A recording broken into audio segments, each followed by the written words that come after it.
When I was young, we had a summer tradition. Every summer we went to church camp. Church camp was not like Hume Lake. Like if Hume Lake is kind of like the Lexus, then church camp was like the VW. It wasn't, you didn't go because of the facilities, we'll put it that way. But it was awesome, and it was all ages, everything from like nursery age kids all the way on up to old people. It was a wide variety. Had a lot of fun. Just a lot of activities. Look forward to that was the highlight of the summer, was going to church camp. And when we went to church camp, one of the cool things about it was the border of the camp on one side was a river. Now, this isn't an actual picture of the river, and you know that because there's leaves that are turning colors. And it wasn't quite that wide. It was a little bit more narrow.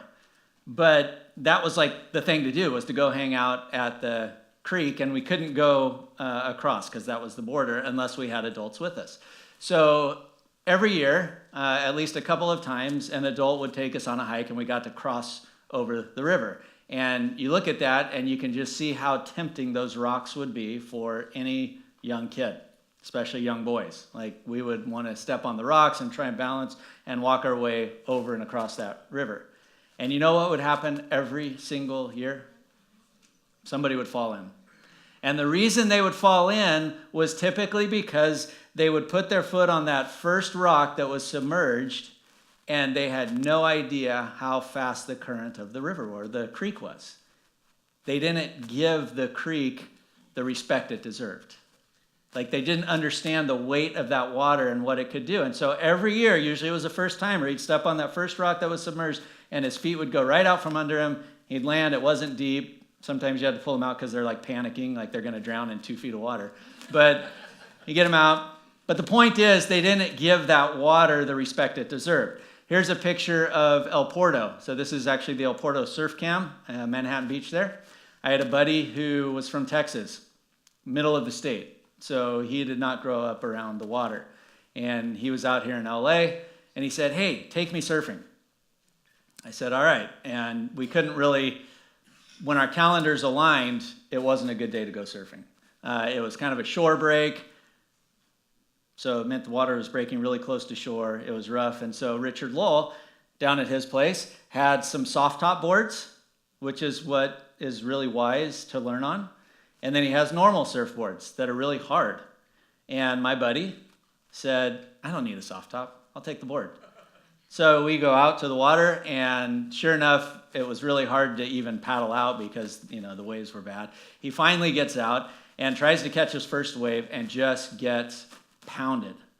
Now, when you look at the beach from up on the strand, it looks awesome, doesn't it?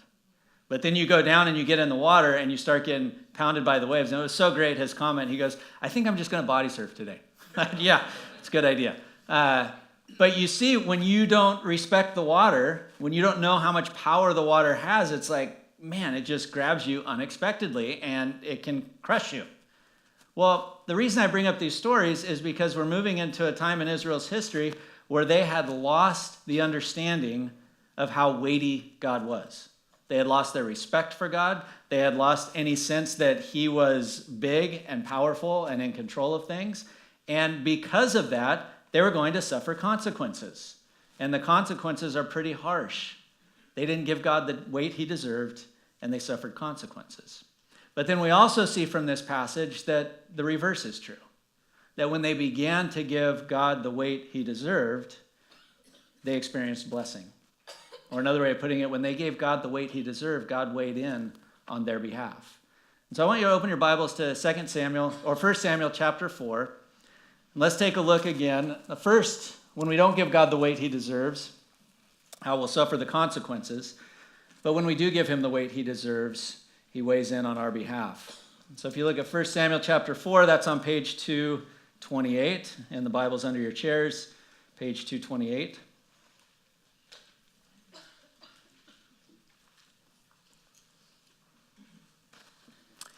Eli has been the judge and the leader of Israel for about 40 years. Samuel is now rising to power, but before that happens, they're going to suffer the consequences of the last few years of Eli's leadership and not giving God the weight he is due. Pick it up in chapter 4, verse 1. And the word of Samuel came to all Israel. Now Israel went out to battle against the Philistines. They encamped at Ebenezer, and the Philistines camped at Aphek. The Philistines drew up in the line against Israel. When the battle spread, Israel was defeated before the Philistines, who killed about 4,000 men on the field of battle. And when the people came up to the camp, the elders of Israel said, "Why has the Lord defeated us today before the Philistines?" Notice who gets credit for the defeat. It's the Lord, it's not the Philistines. Like Israel realizes they have been defeated by the Philistines, so God must be against them. And why is God against them? Why are they suffering these consequences? Well, if you read through the first 3 chapters of Samuel, you see how abominable the practices were around the tabernacle. The sacrifices they were offering, there was like zero respect for God. They were not giving God the weight he deserved, and they suffered the consequences. But it's not just Israel that's going to suffer the consequences because they didn't give God the weight he deserved. It's also going to be the Philistines. The Philistines defeat them in battle, but before they defeat them fully and finally in battle, something happens in the story. And what happens in the story is after Israel is defeated the first time, they get this bright idea. And here's the idea. Let's go get the Ark of the Covenant. Because the Ark of the Covenant, that symbolized, that's where God resided, was in the Ark of the Covenant. And their thought was, if we can just bring the Ark to battle, everything's going to be okay. If we just go get the rabbit's foot and bring it back into battle with us, luck is going to be on our side and we're going to do this. So they go get the Ark of the Covenant, they bring it back to the battle, and guess what happens? This Israeli soldiers see the Ark of the Covenant, and this big shout of victory goes up into the air. Yes, the Ark of the Covenant is here, we're going to win. And then guess what happens? They get crushed. They lose to the Philistines, and nobody can believe it. And it's all because they hadn't given God the weight he deserves. And now I want to read the end of chapter 4, and you begin to see kind of a play on words here with the idea of weight and the idea of God's presence and God's glory. Pick it up in chapter 4, verse 12. A man of Benjamin ran from the battle line and came to Shiloh the same day with his clothes torn and with dirt on his head. And when he arrived, Eli was sitting on his seat by the road watching, for his heart trembled for the ark of God. And when the man came into the city and told the news, all the city cried out. When Eli heard the sound of the outcry, he said, "What is this uproar?" And the man hurried and came and told Eli. Now Eli was 98 years old, and his eyes were set so that he could not see. And the man said to Eli, "I am he who has come from the battle. I fled from the battle today," he said. "How did it go, my son?" He who brought the news answered and said, "Israel has fled before the Philistines. And there has also been a great defeat among the people. Your 2 sons also, Hophni and Phinehas, are dead, and the Ark of the Covenant has been captured." As soon as he mentioned the Ark of God, Eli fell over backward from his seat by the side of the gate, and his neck was broken, and he died. For the man was old and heavy, and he had judged Israel for 40 years. So we have Eli. And just imagine, Eli has been sort of a good guy. He's been one of the bright spots. You think back to 1 Samuel chapter 1, when Hannah is praying. She's childless and barren, and she's sobbing and praying in the temple that God would just bless her with a child. And Eli's the mediator between her and God, and he blesses her, and she gets pregnant. So you see God's responding to Eli. He judged Israel for 40 years, and there were some deliverance and some good things that happened during that time, no doubt. But when he gets news, not of his sons dying, but that the ark of God had been taken to Philistines, he fell over dead. Like he understood the weight of what was happening. And the story goes on in verse 19. Now his daughter-in-law, the wife of Phinehas, was pregnant, about to give birth, and when she heard the news that the ark of God was captured, and that her father-in-law and her husband were dead, she bowed and gave birth, for her pains came upon her. And about the time of her death, the women attending her said, "Do not be afraid, for you have borne a son." But she did not answer or pay attention.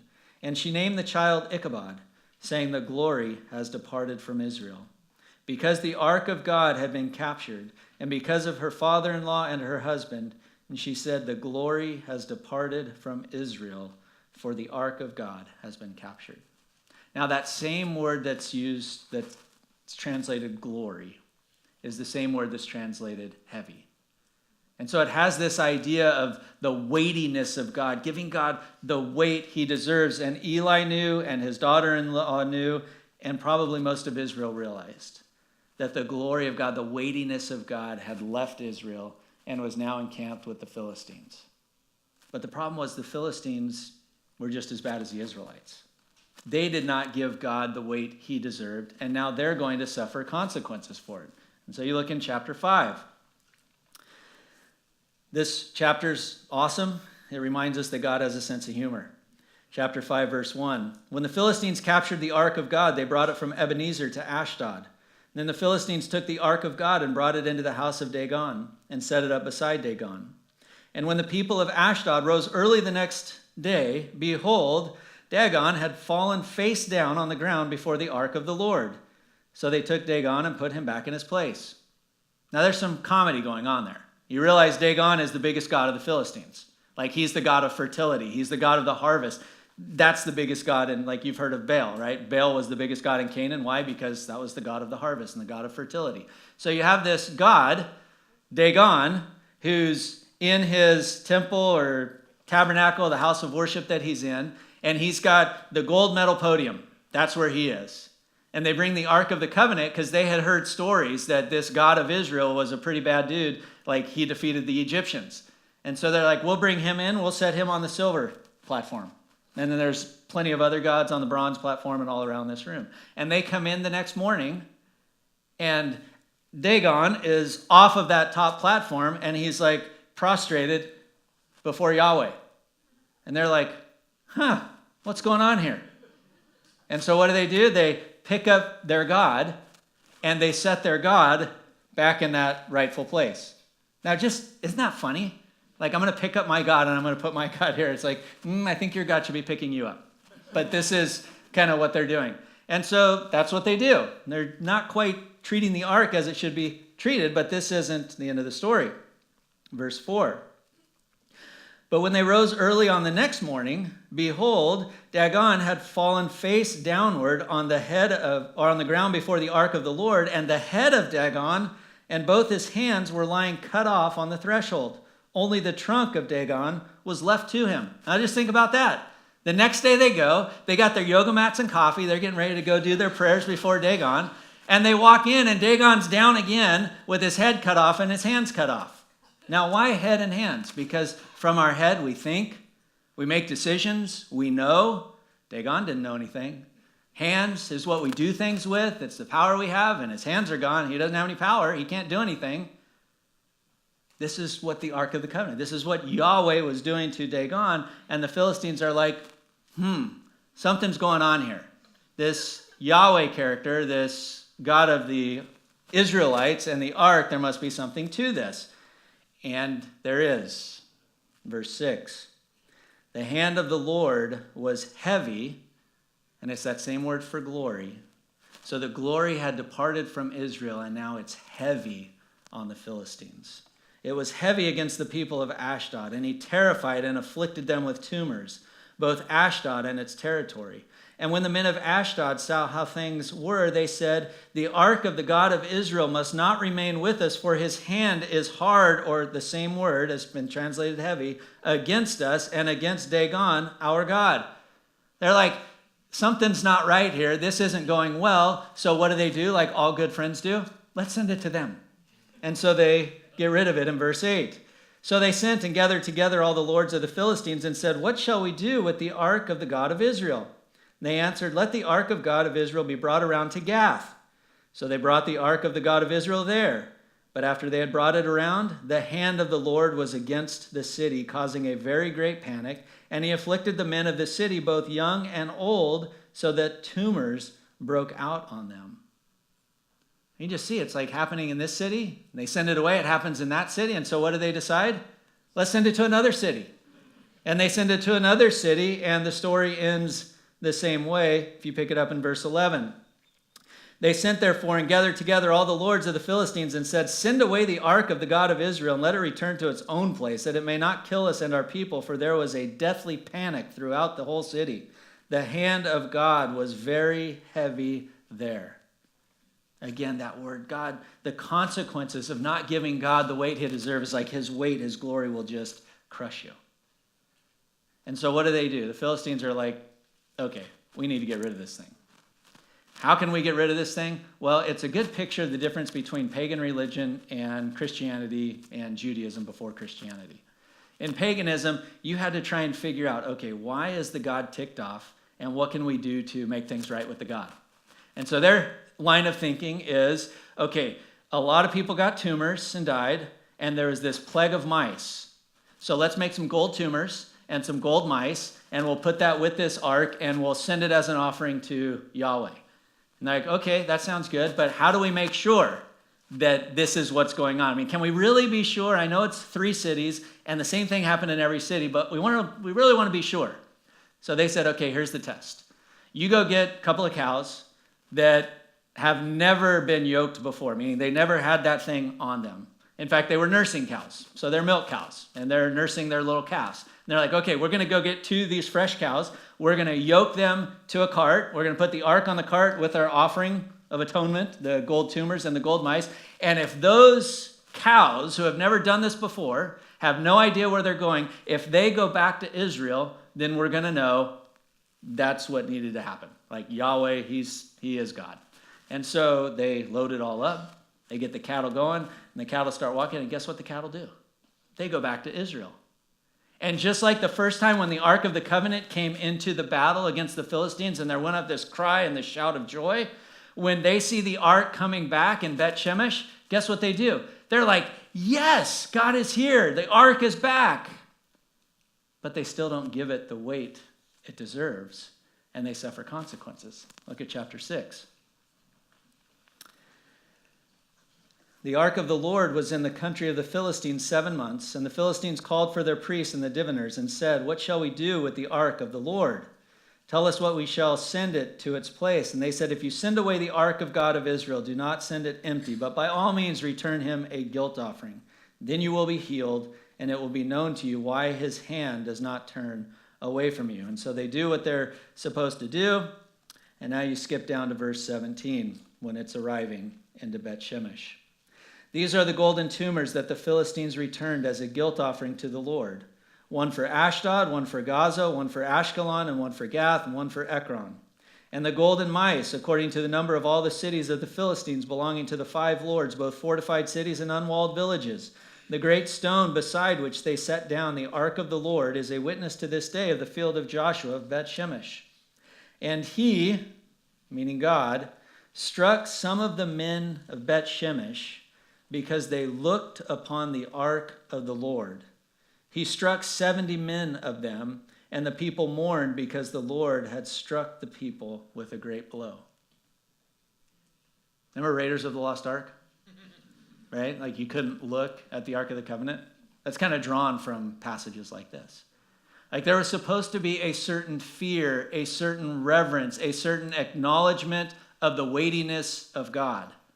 And the people of Bet Shemesh weren't doing it. They weren't giving God the weight he was due, and so they suffer the consequences, and 70 men die. And now everybody's at the point of, what do we do? Like, what can we possibly do here? And they're not getting what it is, but the question that the next guy asks sums it up. Verse 20.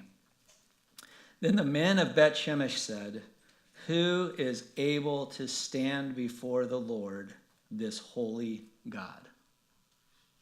They're finally getting that God is weighty, that God is different. And I think when we hear the word holy, we think initially of a morality. Like to be holy is to live well, to live righteously, and that's how we think of what it means to be holy. But most of the passages in the Old Testament, there's not a moral side to it. What holy means is totally and utterly different. And Israel finally is getting it. Who can stand before this God who is so weighty, so other, so beyond our understanding? Who can stand before him? And the answer is nobody. Except now that we're on this side of the cross, those who are in Christ can stand before this holy God. We can now stand before him. As Hebrews says, we can boldly approach him. Why? Because the only one who was worthy to stand before him stood before him and took his wrath on our behalf. That's who can stand before a holy God. And Israel is starting to get it. They're starting to realize, man, this God is so weighty. We have not been giving him the weight he deserves. We have not been giving him the glory he deserves. What can we possibly do now? And that's the driving question in chapter 7. And what Samuel says in chapter 7 is, you need to give everything to God. To give God his weight means to absolutely surrender everything to him. And pick it up in chapter 7, verse 3. And Samuel said to all the house of Israel, if you are returning to the Lord with all your heart, then put away the foreign gods and the Ashtaroth from among you, and direct your heart to the Lord and serve him only. And he will deliver you out of the hand of the Philistines. So the people of Israel put away the Baals and the Ashtaroth, and they served the Lord only. And then Samuel said, gather all Israel at Mizpah, and I will pray to the Lord for you. So they gathered at Mizpah and drew water and poured it out before the Lord and fasted on that day and said there, we have sinned against the Lord. And Samuel judged the people of Israel at Mizpah. Now when the Philistines heard that the people of Israel had gathered at Mizpah, the lords of the Philistines went up against Israel. And when the people of Israel heard it, they were afraid of the Philistines. And the people of Israel said to Samuel, do not cease to cry out to the Lord our God for us, that he may save us from the hand of the Philistines. So Samuel took a nursing lamb and offered it as a whole burnt offering to the Lord. And Samuel cried out to the Lord for Israel, and the Lord answered him. As Samuel was offering up the burnt offering, the Philistines drew near to attack Israel, but the Lord thundered with a mighty sound that day against the Philistines and threw them into confusion, and they were defeated before Israel. And if you skip down to verse 13, you see, so the Philistines were subdued and did not again enter the territory of Israel, and the hand of the Lord was against the Philistines all the days of Samuel. Israel finally understood this God is holy, this God is weighty, this God has a glory that we haven't treated and given the respect and given the weight in our lives that it deserves. What can we do, Samuel? And he says, with your whole heart. With everything you had, you need to give God weight. And it's not just Samuel talking to the Philistines where we get this idea of giving God the weight that's due him. It's earlier in Eli's life we see the same thing. Turn back to chapter 3. In chapter 3, again, we see this idea that giving God the weight he's due is giving him everything. Again, Eli had some really good years. Eli understood how significant the consequence of the ark of God going to the Philistines was. Eli was used by God for 40 years in judging and leading Israel. But look at what it says in chapter 3, verse 13. God has made this covenant with Eli, and now he's about to break it because Eli and his family have not been honoring him. But look at this. And I declare to him, to Eli, that I am about to punish his house forever for the iniquity that he knew, because his sons were blaspheming God, and he did not restrain them. It's like every other area of Eli's life seems to be okay from all we can read. But there was this one area where his sons were not honoring God, and Eli didn't do anything about it. He didn't address it, and their sin was affecting more than just them. They were at the tabernacle, they were taking the offerings, they were supposed to be the religious leaders, and they were taking advantage of prostitutes in the tabernacle. I mean, it was just miserable what they were doing. Eli knew what they were doing was wrong, and Eli didn't deal with it. Just that one area of life. And God is so weighty, and God is so glorious, and God is to be so feared that every area of our life needs to be given over to him. To give God the weight he's due is to give every area of our life over to him. For some of you, you might be doing well in all kinds of areas of your life, but you have this one little area. Maybe put it under the umbrella of forgiveness. That you had a conversation and an incident happened with a family member years ago, and you don't have the humility to apologize. and to seek their forgiveness. Or maybe you're the one who was wronged and you don't want to forgive them and you're hanging on to this grudge and hanging on to this bitterness. I was in the company of two old men and I couldn't believe what I heard. It just seemed so foreign to my way of thinking.